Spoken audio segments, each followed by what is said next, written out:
Hey everyone, I always like to start out the videos by looking at something pretty. So here we are at something pretty.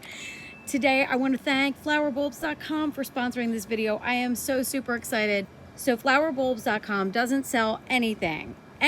They're on a mission to merely support and encourage gardeners like me and you to get out and get planting, and that's what we're going to do today. So in their mission to cover the world in flowers, they are offering one of the viewers of this video today $100 worth of summer blooming bulbs. I am super excited. So in order to enter for that, just drop down below what you're most excited to grow and to see blooming this summer. That's it. It doesn't matter what it is, just what you're most excited to see in your garden or most excited to plant this year, and you'll be entered to win. I'll let this run for a week and I'll announce the winner up here on YouTube. I want to show you some of the beautiful things that I have going on in the garden and the ways that flowerbulbs.com is helping me achieve that.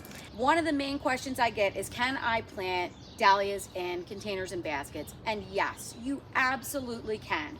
With that said, you might want to lean towards more single flowering and shorter varieties as opposed to the taller dinner plate dahlias with those big heavy blooms. Those you might prefer to plant in the landscape, but by all means, if you got them, plant them. Just make sure that if you're planting those large dinner plate dahlias inside of a container, that they have plenty of space, plenty of sun, because that's important for all dahlias, and a proper stake when you're planting in your container.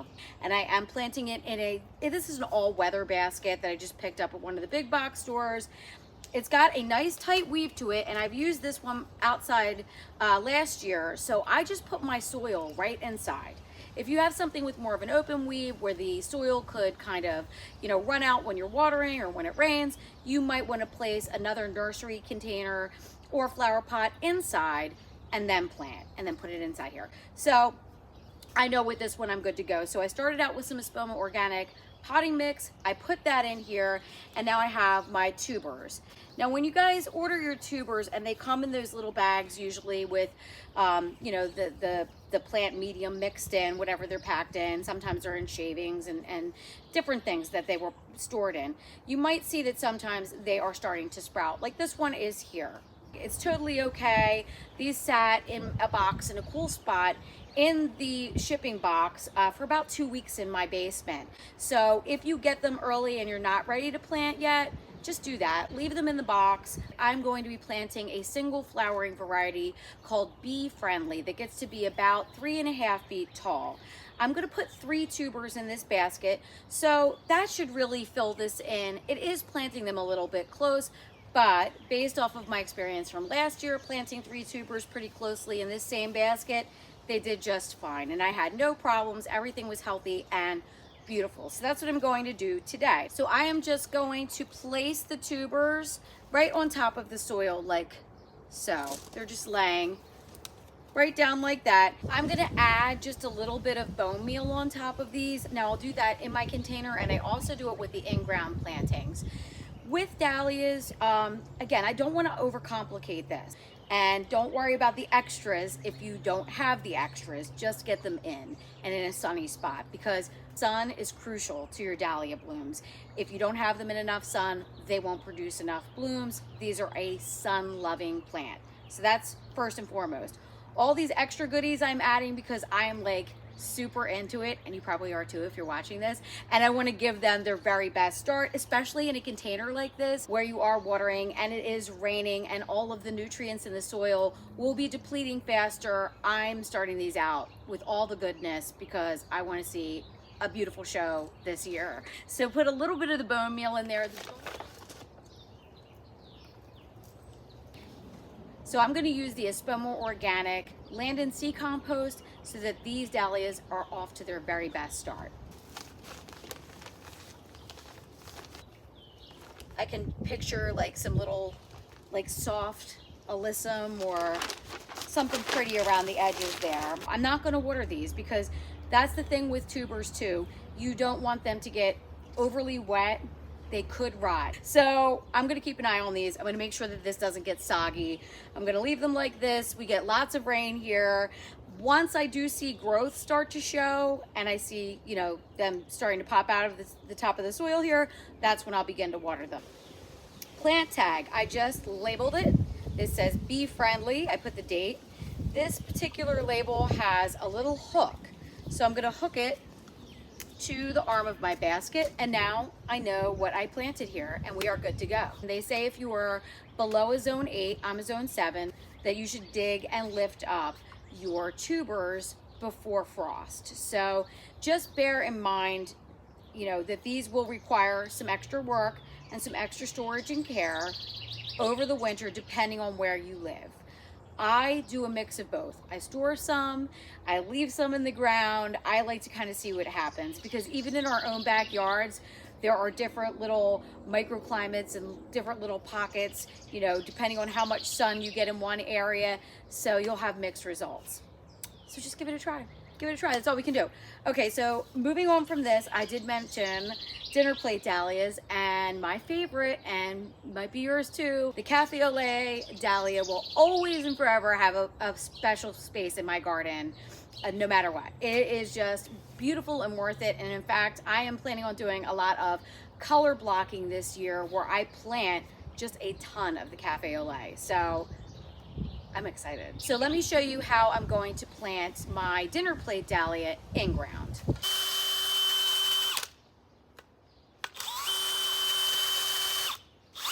Okay, so what I just did right then was I made 2 holes side by side with my Power Planter auger. I can link the info to that down below.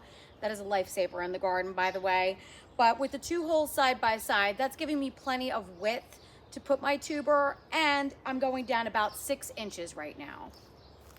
So right now, I'm just gonna remove some of the soil because the auger really loosens the soil up, but now I'm just gonna remove some with my hand, like so, until we're about 6 inches down. And then really the same method is going to apply as we did with the basket. Same ingredients. As far as fertilizing goes of your dahlias, you want to treat them as you would a tomato.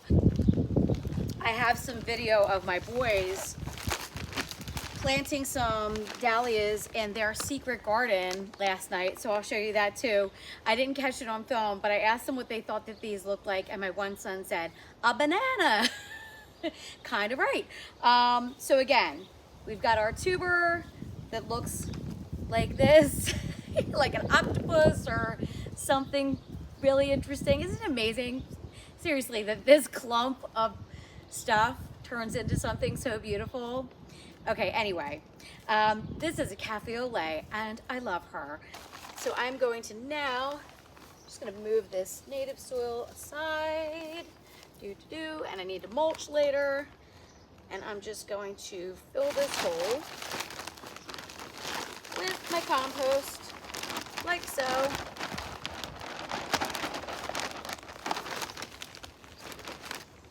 Oh, you know what? Usually I put the stake in first. I should have done that. Hold on, let me grab my stake. Ah! I'm back. Okay, so here's my stake. I just made my hole, so I'm not gonna hurt it. But, you know, when you're making your hole, you don't want to stab your dahlia or pierce your tuber here. So, you know, while you're doing this, before you put the tuber in, I like to use, these are like a steel rod, and they have like a plastic green coating on them.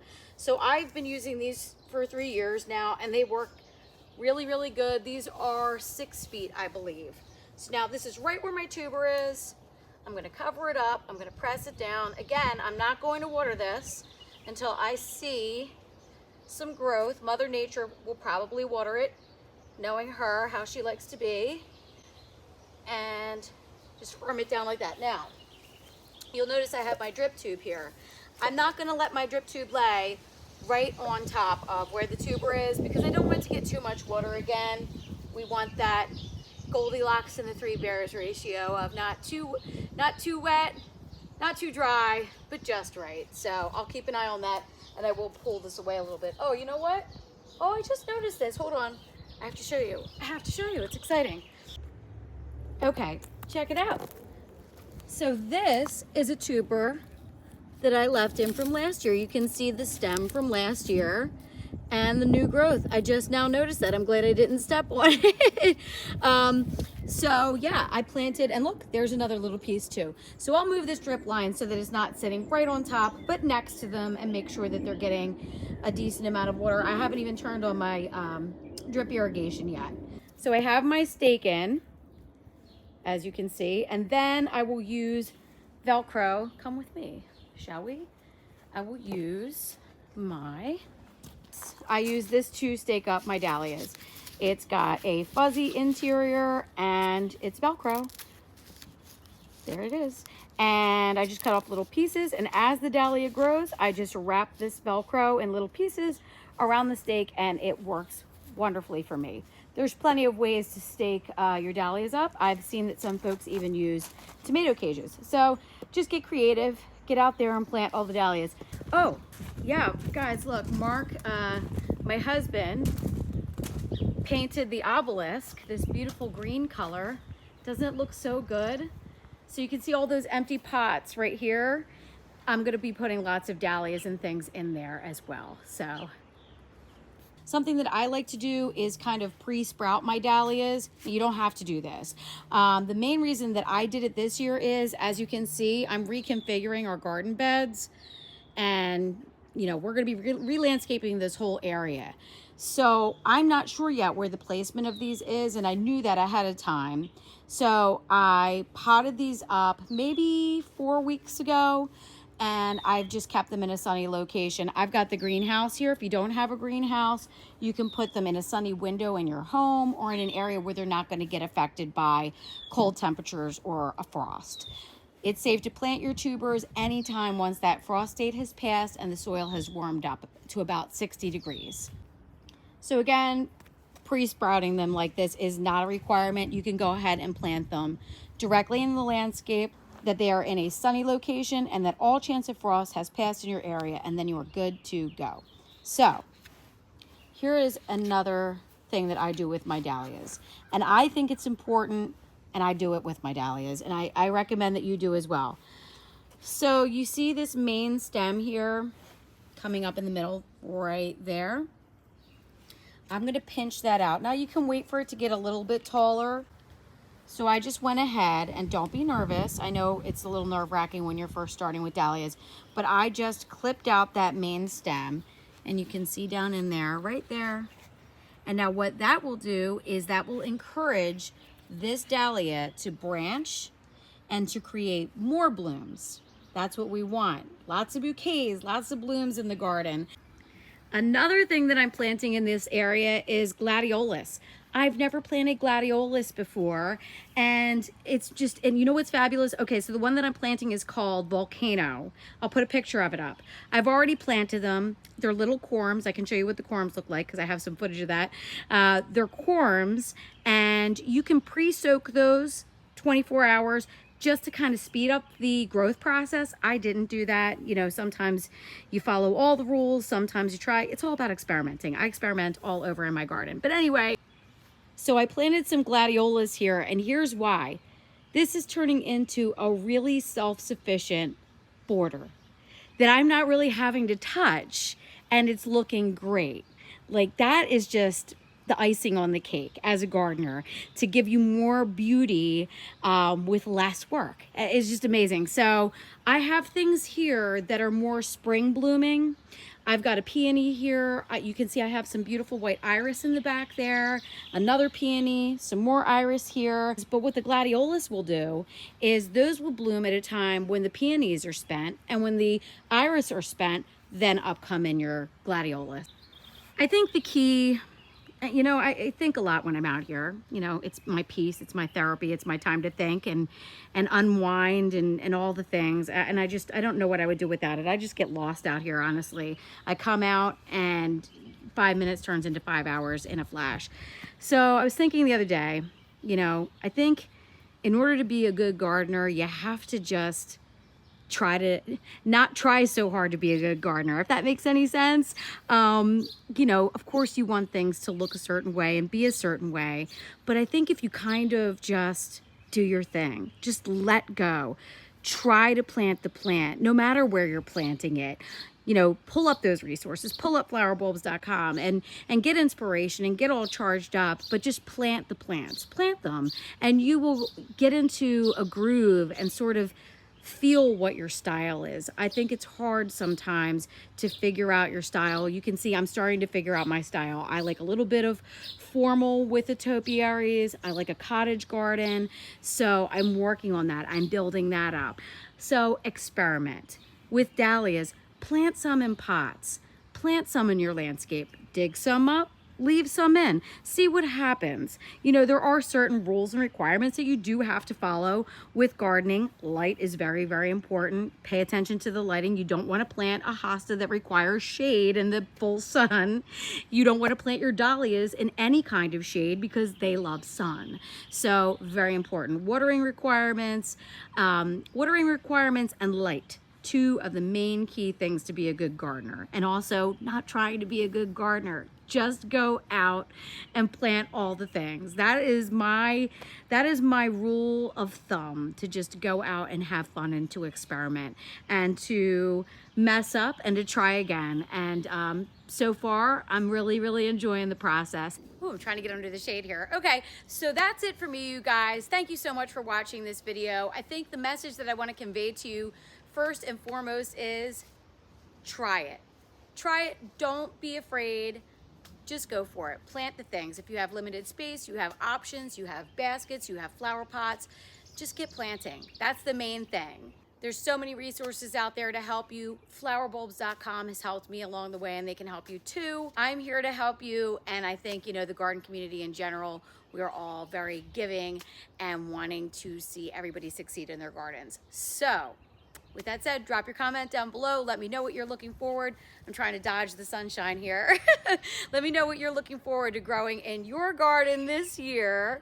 I will announce the winner next week on YouTube, and if you head over to my Instagram at howsitgrowing I will announce a winner there as well. Look for a photo that I will post with the flowerbulbs.com logo, and also be sure to follow them on all their social media as well. I hope you're having a beautiful spring so far. It is a gorgeous day, and I've got more dahlias to plant. So I'll see you in the next video, guys.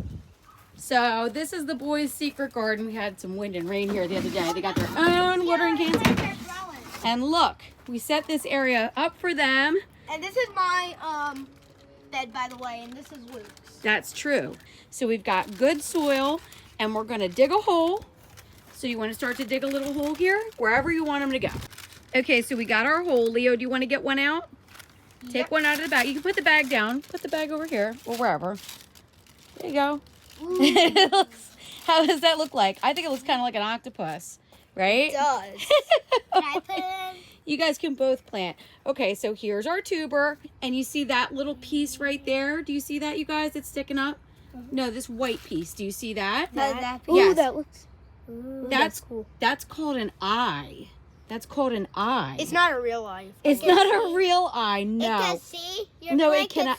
It can't see. And there's a pile of dirt. There is a pile of dirt. So, okay, now you can take it just like I showed you, and now put it in that hole, okay? Just like that. Yep. Perfect. Perfect. Do you guys want to push the soil on top and cover it up? Okay, so we're going to plant the rest of those. And are you excited, guys? What else are you excited to plant? Do you know what else you want to plant in your raised beds? I want to plant daisies. You want to plant daisies? We can plant some daisies. What about kind of vegetables? What kind of vegetables? I like to plant some tomatoes. We can plant. What I was gonna say. You were gonna say that. What about on this thing back there? That's a trellis. What about like cucumbers? Yeah, I love to plant cucumbers. How about we plant some pumpkins back here too? Yeah. Yeah. All right. Okay. Thanks, everybody.